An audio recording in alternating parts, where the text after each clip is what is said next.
The unseen fire. What awakens when the dark chosen one rises? You ever felt something inside you snap? Not in anger, not in fear, but in a cold, ancient certainty that the game has changed forever. That's what happens when a dark chosen one gets mad. The world doesn't just shift, it fractures. The air becomes heavier, like it knows something sacred is about to be violated. You see, the dark chosen one isn't your average spiritual archetype. They aren't just born into power. They're forged in pain, sharpened by silence, and awakened through betrayal. And when they finally get mad, it's not chaos. It's divine order breaking its chains. The first thing that happens is time itself seems to slow down. Not metaphorically, but perceptually. You begin to notice every detail: a leaf falling, a heartbeat pulsing, the vibration of someone's voice from rooms away. It's because anger, when it's sacred, doesn't rush. It calculates. The dark chosen one doesn't scream.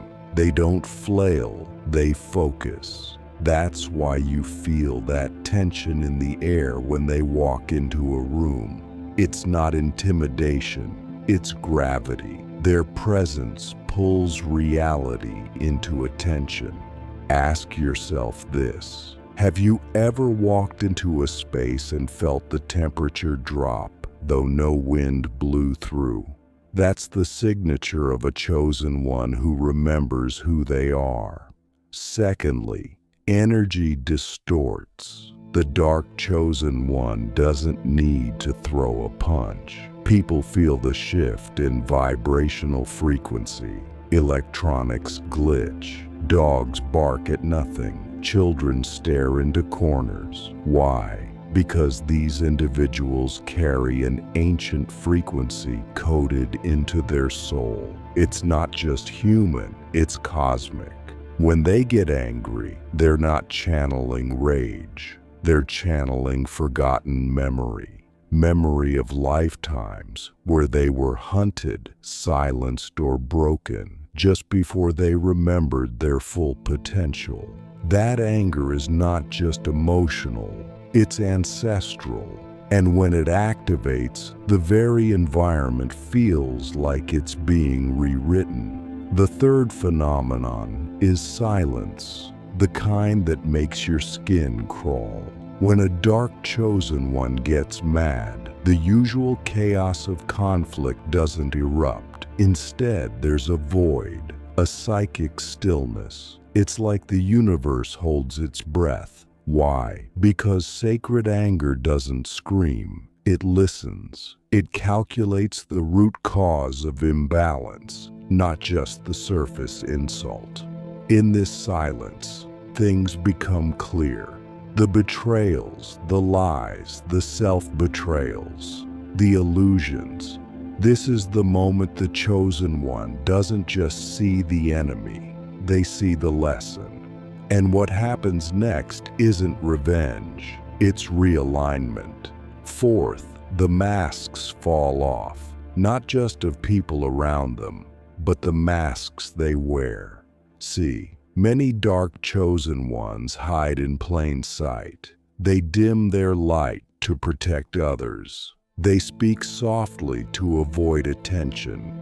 But when they're triggered, not by ego, but by principle, all illusions drop. What you see then is their eyes, ancient, sovereign, and terrifyingly calm. They don't defend themselves anymore. They reveal themselves, and the world around them either adapts or it burns. This revelation isn't about power, it's about truth. And truth, when it's been suppressed for too long, doesn't whisper, it erupts. Fifth, people who are unaligned begin to panic. Not because the chosen one has done anything overt, but because their very truth exposes the lies others have been living. You've seen it before. Someone walks into a room and everyone suddenly becomes self-conscious. That's because darkness doesn't fear light. It fears truthful darkness, the kind that's integrated, the kind that's alchemical, not performative, the kind that says, yes, I've been through hell and I brought back receipts. When the chosen one's rage is activated, people start seeing themselves raw, unfiltered, and most aren't ready for that level of clarity. 6. The dream world becomes active. Nightmares, strange visions, prophetic dreams. People around the chosen one begin reporting synchronicities, déjà vu, or dream encounters. Why? Because the subconscious realm is deeply tied to the emotional body. And when the emotional body of a powerful soul is stimulated, it bleeds into the astral plane. The chosen one becomes an antenna broadcasting frequency across dimensions. You ever dreamed of someone you haven't seen in years right before they called? That's small-scale resonance. Now imagine a being whose soul was forged in the shadow of forgotten gods. Their dreams don't predict the future, they reshape it. And finally, the 7th instant phenomenon, nature responds. Birds fly away, trees seem to lean, clouds gather, rain falls without forecast. Because nature recognizes power, not by sound, not by sight, but by signature. The aura of a dark chosen one in righteous fury is not destructive. It's corrective. It's the wind rebalancing. It's the earth grounding. It's fire remembering its purpose. Nature doesn't fear them. It aligns with them. Ever notice how a storm seems to coincidentally follow a deep betrayal? That's not coincidence. That's the soul syncing with the sky. And here's the question I want to ask you. What part of you are you still suppressing to keep others comfortable? Because the dark chosen one isn't just a myth. It's a mirror, a reflection of that part of you that remembers the sacred violence of becoming whole.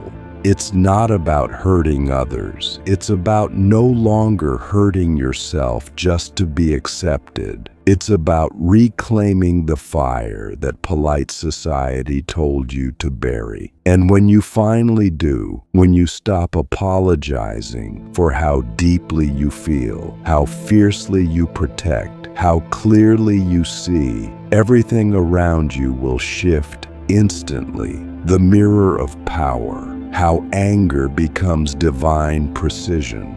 When a dark chosen one gets mad, something unexplainable happens, not just around them, but within them. Their anger doesn't cloud their judgment, it sharpens it. Like a blade that's been waiting too long in the fire, their fury becomes focus. Every emotion, every wound, every injustice that once scattered their attention becomes a single cutting line of clarity.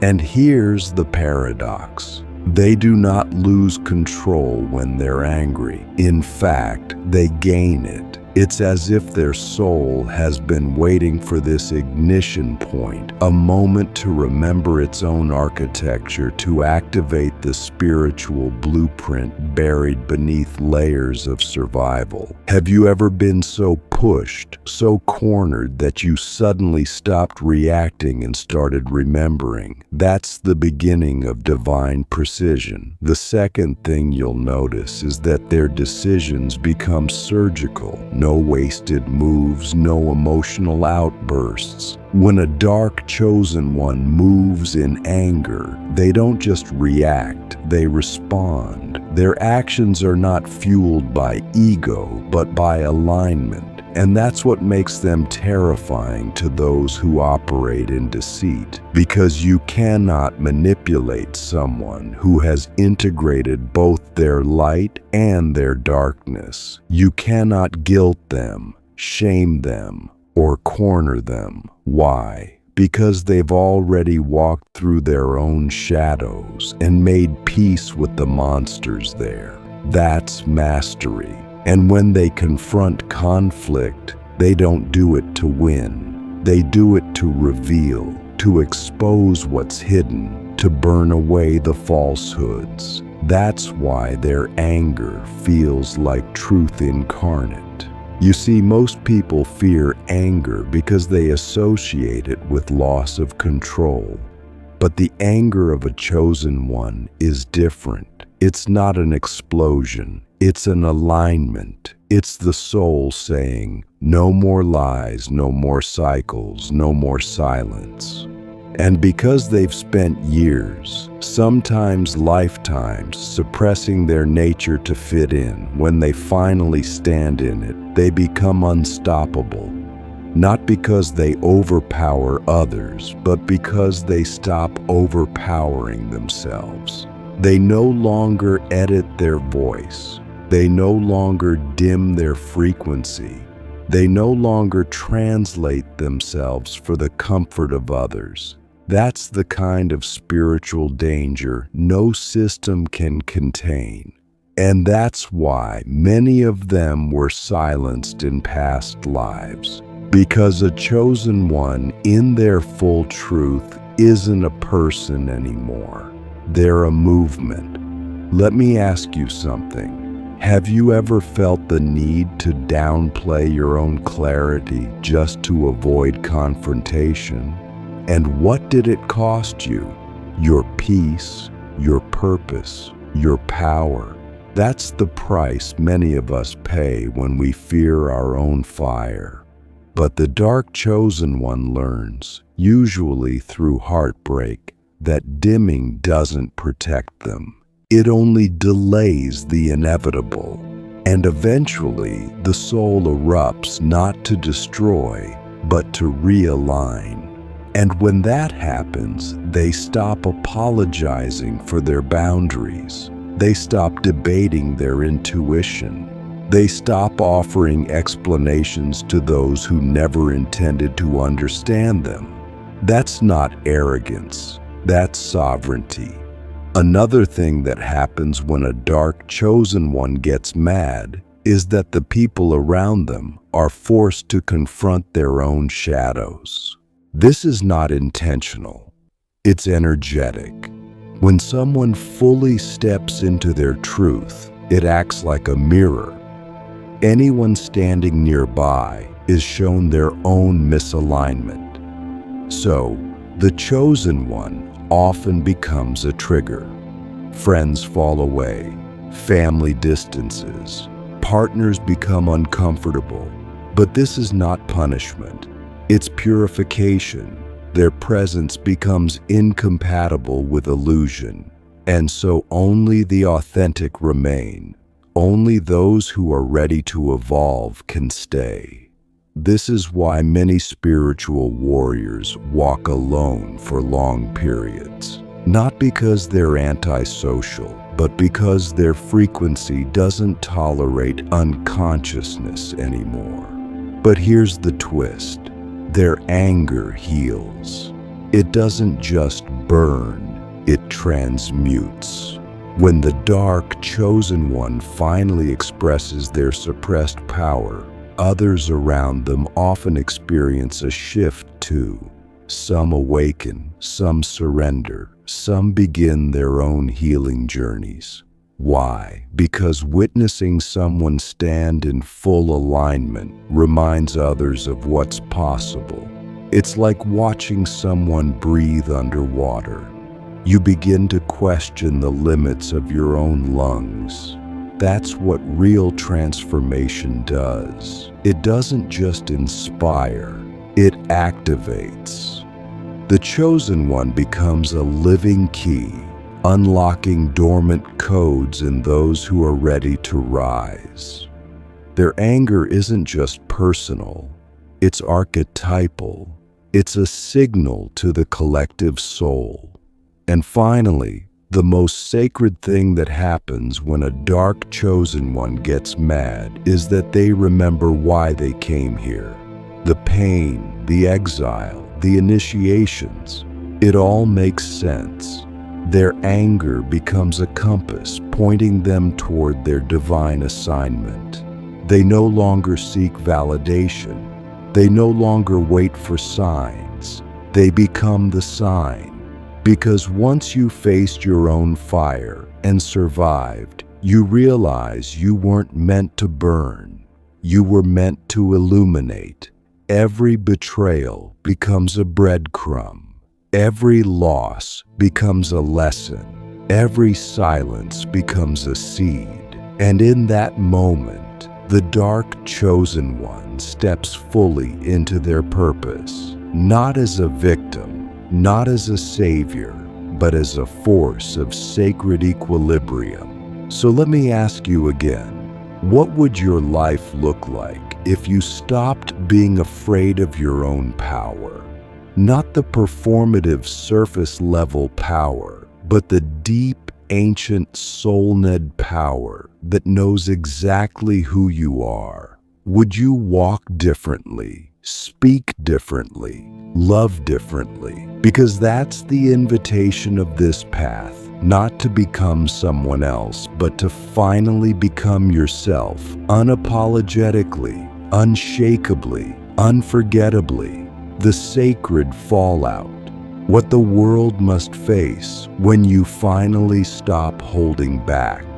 When a dark chosen one stops holding back, the world doesn't just notice. It shifts, not metaphorically, quite literally. The energy field around them begins to rearrange the people, places, and circumstances of their life. What once tolerated their silence can no longer survive their voice. What once thrived in their compliance begins to wither when they stand up.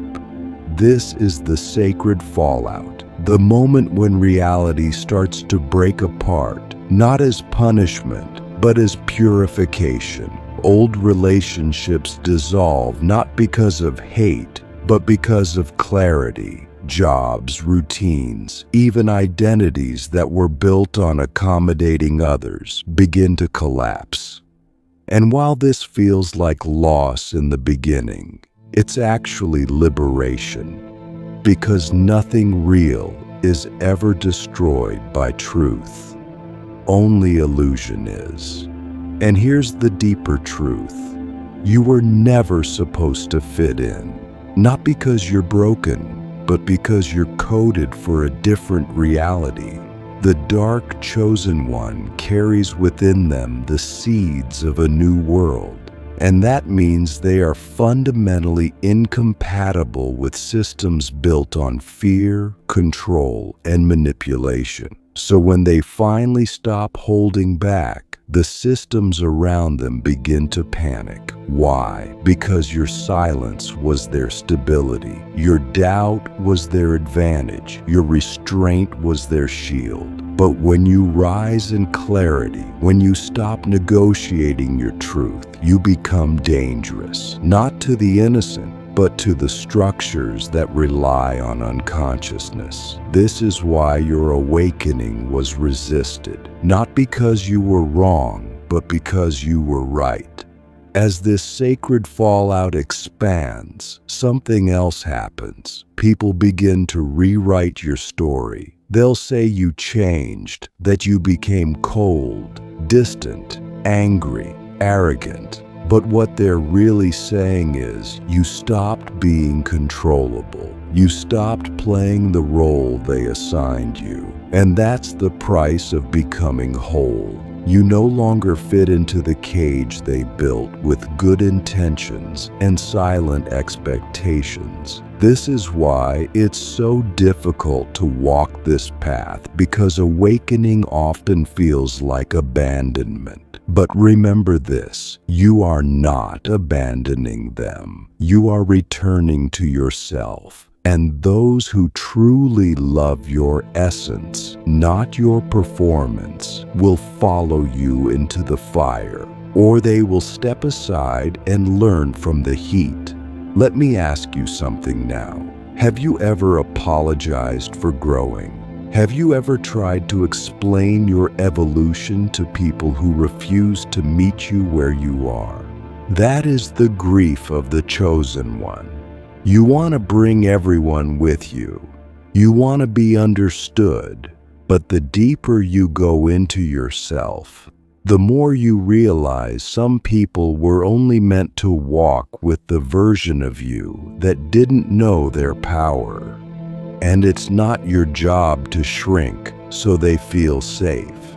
It's your path to expand so they have an example of what's possible. When you stop holding back, you stop explaining, you stop justifying. You begin to live as an embodiment of truth, and you let your existence be the lesson. This is where the real power begins. Not in the fire, but in the stillness after. When the ashes settle and you're standing alone, naked of the old masks, you begin to see what you were always meant to be. Not a role, not a label, not a reaction, but a revelation. You realize that you're not here to fight the old. You're here to birth the new. And to do that, you have to become unrecognizable to the people who only loved your wounds. That's the paradox of healing. It often looks like rebellion, but it's not rebellion against others. It's rebellion against the version of you that settled. And as this new version of you emerges, the world doesn't just shift, it reverberates. And then something miraculous happens. New people appear, people who see you, not just your light, but your depth. People who aren't intimidated by your intensity, but invigorated by it. You begin to attract allies, soul tribe, reflections of your highest timeline. And they don't want you small. They challenge you. They mirror you. They rise with you. This is the reward of not holding back. You finally step into a reality that feels like home. Not because it's easy, but because it's true. These connections aren't built on convenience. They're forged in authenticity, and they remind you that your anger, your power, your darkness, it was never meant to isolate you. It was meant to guide you to the people who speak your soul's language. And finally, when a dark chosen one stops holding back, they become a living prophecy. Everything they touch becomes a message. Every room they enter becomes a portal. They don't have to speak to be heard. Their frequency does the talking. They become sacred disruptors, not through effort, but through embodiment. Their existence challenges the status quo. Their presence rewrites the narrative. They don't seek followers. They awaken leaders. And the most powerful thing, they no longer need to prove anything, because they know the fire they carry is not to burn down the world. It's to illuminate the path for those still trapped in the dark.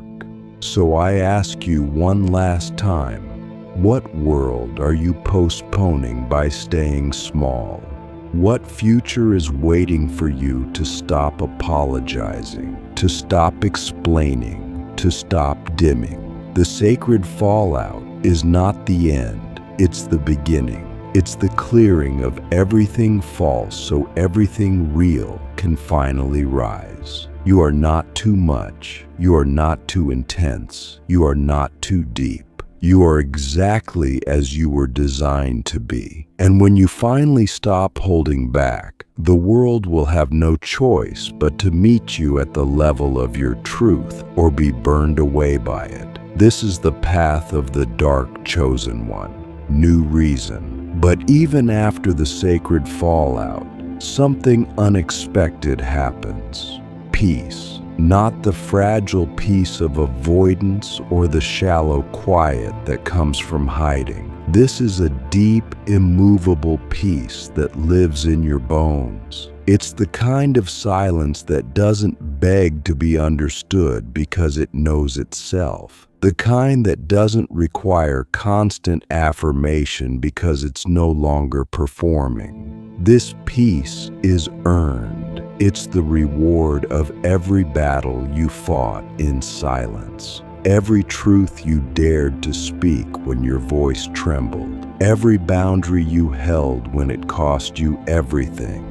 And in this peace, you realize you never needed to be accepted by the world. You only needed to accept the world that was waiting inside you.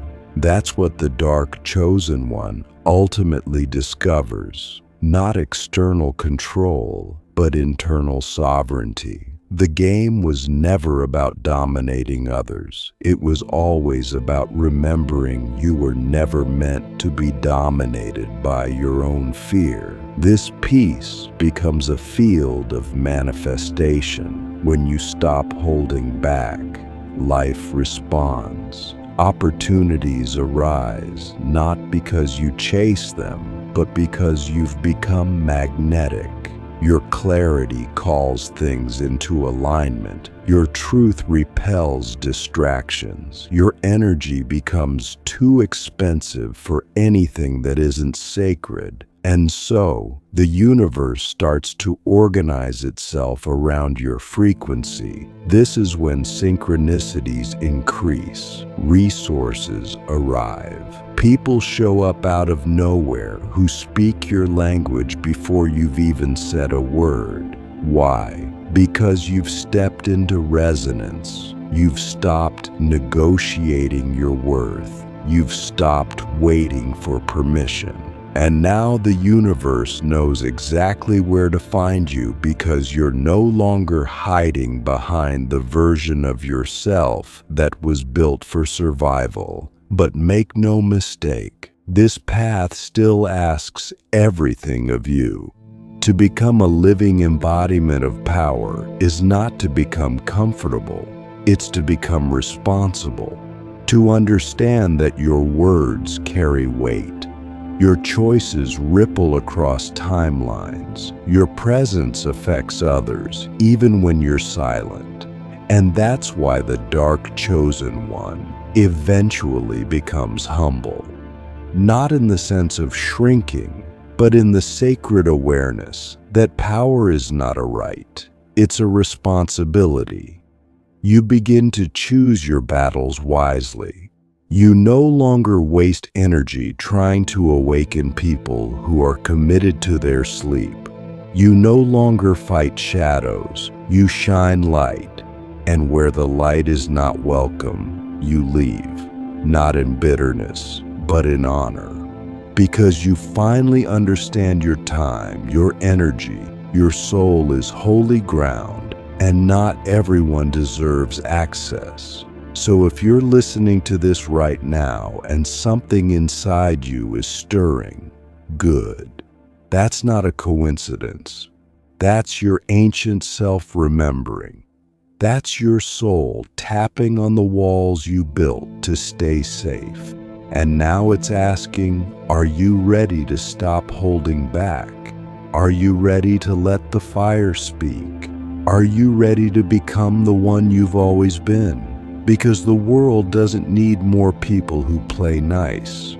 It needs more people who walk in truth, who carry both the sword and the chalice, who know when to fight and when to forgive, who can burn with purpose, who can love with depth, who can stand alone and still be whole. That is the Dark Chosen One. That is you. And the moment you stop holding back, life will finally begin for real.